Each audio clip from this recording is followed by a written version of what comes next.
it's not about lowering your prices as much as it is increasing what you're giving them. Okay. And you can do that with intangibles such as showing them that you care, such as responding to them, such as giving them an outlet to communicate with you and in real time communicating back.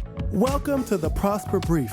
Today, we're thrilled to have Zack Oates with us, an entrepreneur, author, and industry leader who's redefining customer engagement. Get ready for insights that will transform the way you connect with your audience. Today's episode is brought to you by Ovation, the #1 guest feedback platform for restaurants. Do you want real-time insights and to build stronger connections with your customers?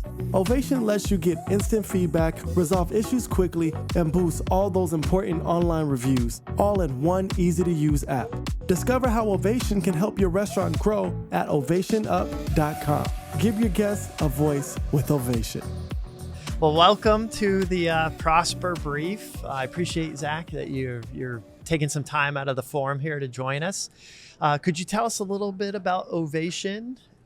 Yeah, so Ovation is a guest feedback platform for multi-unit restaurants. So we focus on the whole feedback life cycle of how do you collect feedback, how do you recover an unhappy guest, how do you activate a happy guest, and then how do you take that feedback and operationalize it, not just from the standpoint of trends, but also from the standpoint of how do you fix things at the location, and then track the improvement based on the feedback. And so that's the whole crux of Ovation, is we want to turn feedback into revenue and into operational excellence. Okay, so it's all based on customer feedback then, Yes. Collecting the feedback. So it sounds great, but operationally, I'm running a restaurant. That sounds complicated to start gathering feedback. How do you collect the feedback? So I come at it, this is my third startup, and I come at this from a consumer standpoint of, I started Ovation with the guest in mind. So we interviewed the guest and we said, how do you want to give feedback? And what we found was, interestingly enough, nobody wants to take your long, dumb survey. Right. Nobody wants to take it, right? It's a 50-question survey just to be told, Right. you missed my fries. That's not what they want. So they want it to be quick. They want it to be simple. And that's why people turn to online reviews, is because it's quick and simple. But what people understand inherently is that online reviews do hurt businesses, and people are 3 times more likely to leave a negative review than a positive one. And every negative review loses you 30 customers. So people are less likely to give you that feedback through an online review. So what do? They just don't say anything. Oh. So at Ovation, we have over 100 different ways for guests to take the survey. And the whole concept is, how did we do 2 questions for your chance to win a $100 gift card? So they know what the question is going to be. They know how long it's going to take them, and they know what's in it for them. And they get that delivered through email, through text messages after an online order. They see QR codes on the table, window clings at the drive-thru, a bag stuffer for third-party orders, table toppers, posters. Like, there's so many different ways, depending on, is it a QSR, fast casual, fine dining? But the whole concept is, we want to let guests know that it's really, really easy for them to give feedback. Okay. Even we have a phone system if they call in, a website connection if they're on the website looking to give feedback. So however that guest is trying to give feedback, we want to make it easy for them. Because the more frictionless you make it for the guest, the more feedback you're going to get, the more benefits come from it. That's great. The other benefit too, I could see, you mentioned email. If you could get the guest's email through this feedback process too, that's a valuable piece of information. 100%. So you scan the QR code to give feedback, and hey, didn't have a great experience because of XYZ, or maybe I had a great experience because of ABC. Either way, we're going to ask for that customer's contact information, and then that they're also opting in to receive follow-up messages from you. And so then, boom, it's enhancing your marketing opt-in. We're pushing people to download loyalty apps. We're adding them to the email marketing group. While we are not a marketing company, we have tools that help marketing. And and we do have text marketing tools. Okay. Well, I would argue you are a marketing company. Interestingly enough, I was talking with one of our customers, and after an evaluation of everybody on the market, their whole concept was, we want something that's not just going to be survey tool, but is going to be a revenue generator. And he goes, just to let you know, I know you're an operations tool, but to us, you're a marketing tool. You are more valuable than our loyalty program because you're driving more revenue. Yeah, I could see it.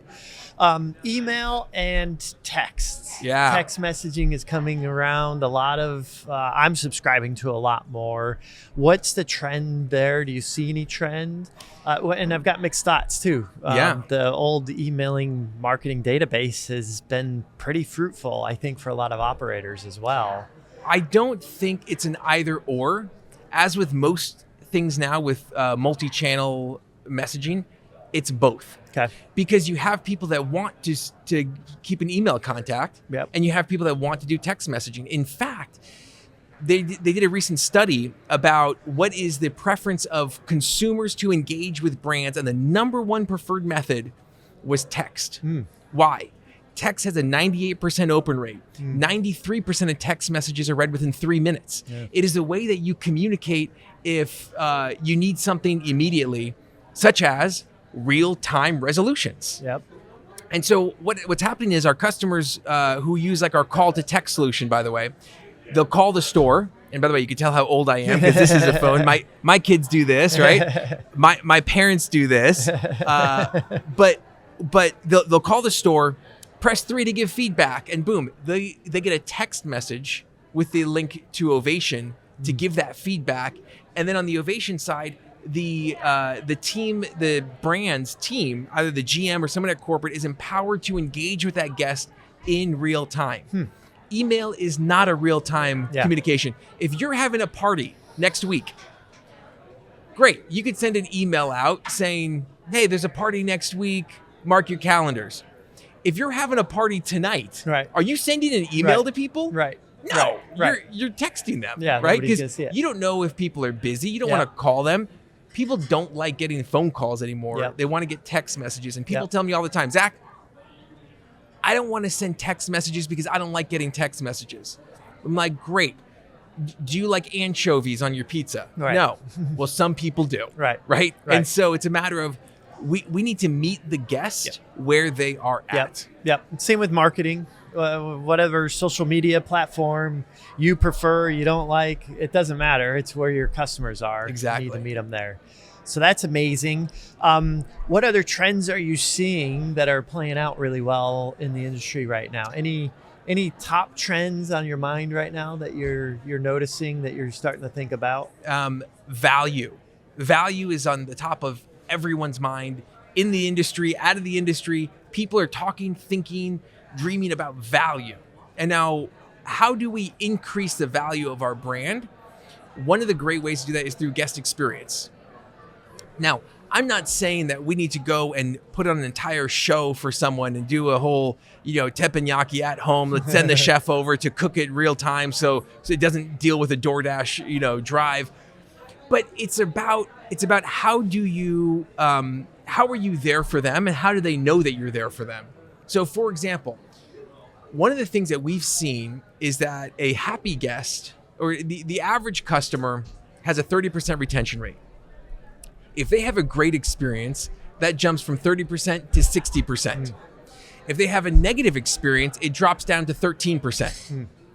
But if they have a negative experience and let's say, they thought something was off with the value, or they thought that you got the fries wrong, they didn't get what they paid for, then guess what happens?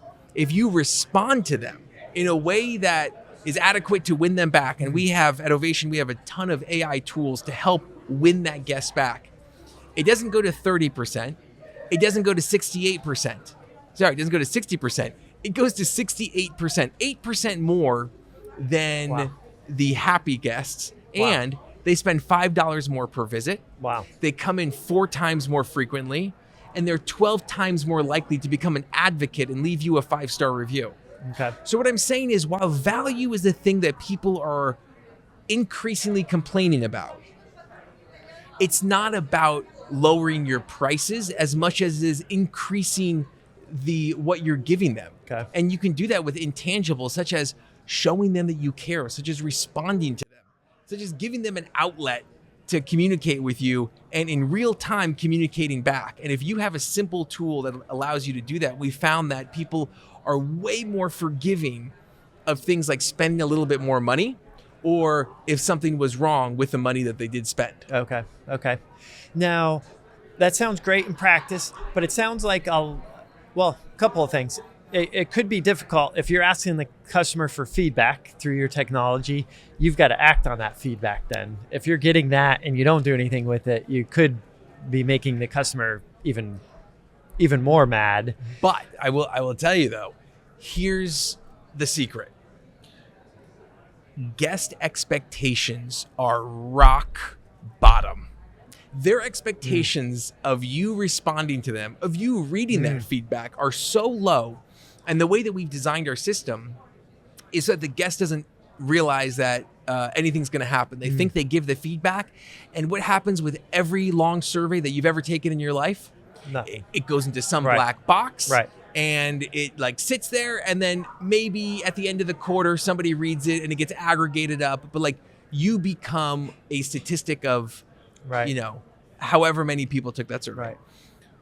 At Ovation, when you respond to that guest, the number one word that we get back from customers. So let's say you give me feedback and I respond to you. The number one word that comes back is wow. Yeah. Wow. I can't believe that someone actually responded to this. Right. I can't believe, are you a real person? Right. Like, people ask it all the time. Right. And the GMs are able to say, yeah, I am. Just like, hey, just wanted to say sorry and thank you for giving us another shot. That humanization, getting back to like what hospitality is all about. Basic hospitality. We have the trademark for digital table touch, because you want to go up and say, how was everything? And in a genuine, honest way, get that feedback. Yep.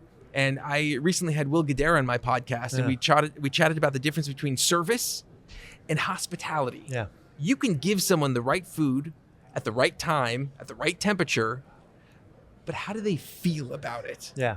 And when it's off-prem, you don't really know unless you have a tool like Ovation, because that's like the manager, the perfect manager coming up and saying, how was everything? Yeah. Because typically without Ovation, what happens? You say, how was everything? And if it was good, they say, it was good. Yeah. And if it was bad, they say, it was good. Right.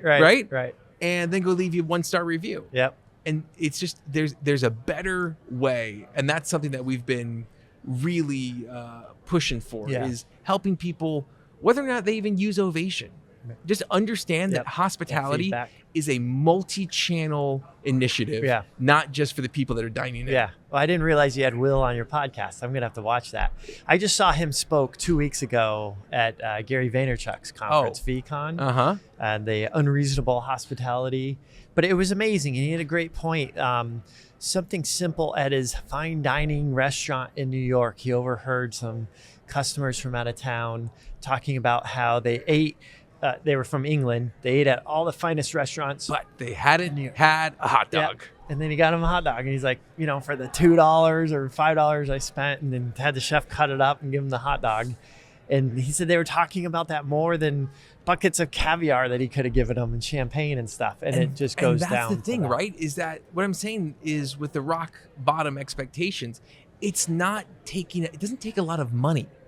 It just takes a little bit of care. Yep. And if you can care and you can prove to that guest that you care, to me, that is the definition of hospitality, proving to the guest you care. Yep. And if they say, that restaurant's really cool, like I like how I felt at that place, or they got my order wrong, but they texted it, they owned up to it, they refunded me, and they gave me a coupon, like, that's pretty cool. Like, at least I'll try it again. I can trust that even when this place messes up Yeah. and I don't get my money's worth, they'll make it right. Right. And that trust is what creates loyalty. Yep. More so than getting your 10th burrito free. Right.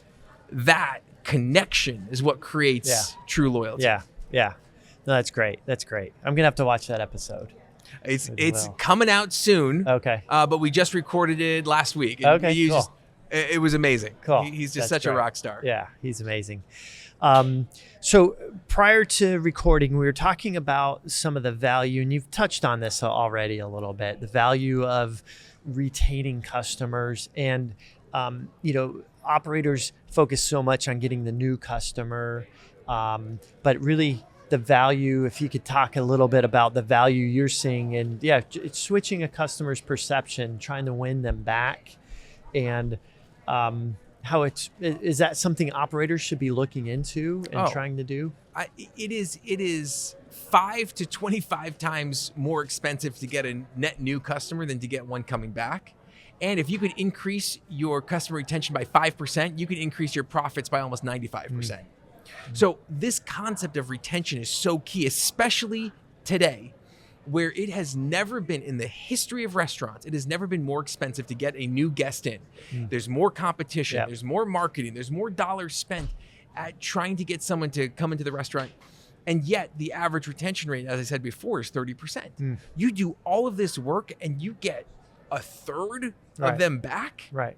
I mean, that's really, really painful. Yeah. And so what are our retention efforts? And often we look at our retention efforts and we think, well, yeah, but that's like part of what operations should be doing, is just creating a great guest experience. But if everything that we're doing is to create a great guest experience, shouldn't we be measuring that? Right. And shouldn't we be measuring it in a way that's actually the way that guests want to communicate with us? Right. And so that's the whole concept, is you want to connect with your guests, you want to hear them out, and you want to recover them, because that is your biggest opportunity to increase profit, is through retention. Yep. And you don't have to go and manufacture these negative experiences. Mistakes happen. Yeah. Right? Because people, when I show them the data about how valuable a recovered guest is, they're like, oh, well, let's like purposely make mistakes. Don't worry about that, right? We're all a team of humans, and mistakes happen, but it's about having the right tools to own up to it, to win them back. And that is in 24 and going into 25, that is our biggest opportunity to win, is with retention. Yep. And every restaurant should be measuring and obsessing about recency, frequency, spend, and advocacy. Those are the 4 pillars of loyalty. It used to just be recency, frequency, spend.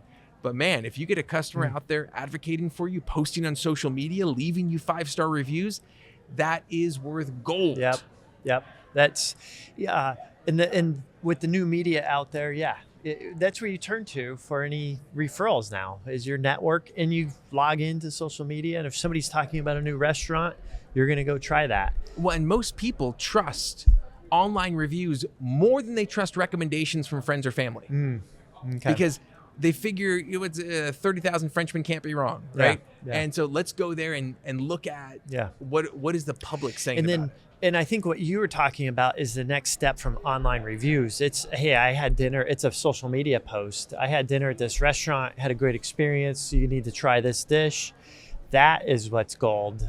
Somebody reads that, you're going to go. And at least you're going to file it in your mind, like, hey, I need to go back there. You're going to try it when you see your network 100%, talking about 100%. it. And versus, and I think the online, the mass review sites, everybody looks at that if you're new to town. But if you can get that, people talking about your restaurant, your brand in social media.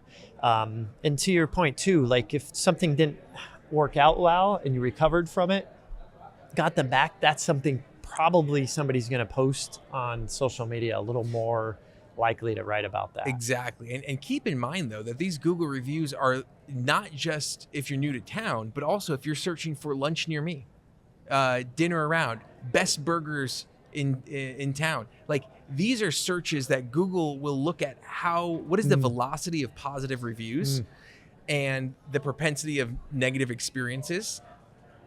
And they'll take those social signals on Google reviews, Facebook, Yelp, TripAdvisor, and that will affect where your restaurant shows up. And I think that's really key to remember, is that and even with large brands, I mean, I remember we did a pilot with a very, very large company. I mean, one of the biggest restaurant companies. And we signed up, 600-700 locations because we did a pilot in a specific city. And their whole thing was, online reviews don't matter to us because everybody knows who we are. So we tested it out. We did a pilot, picked a city, and we split it in half using Ovation, half not using Ovation. same area manager, same marketing, similar revenues beforehand, similar growth beforehand, similar sales reviews beforehand, similar online reviews beforehand. And what happened is after 4 months, the stores that had no usage of Ovation saw a 7% dip in revenue, which was congruent with other restaurants in the area. And stores that had a high utilization of Ovation saw a 9% jump in revenue.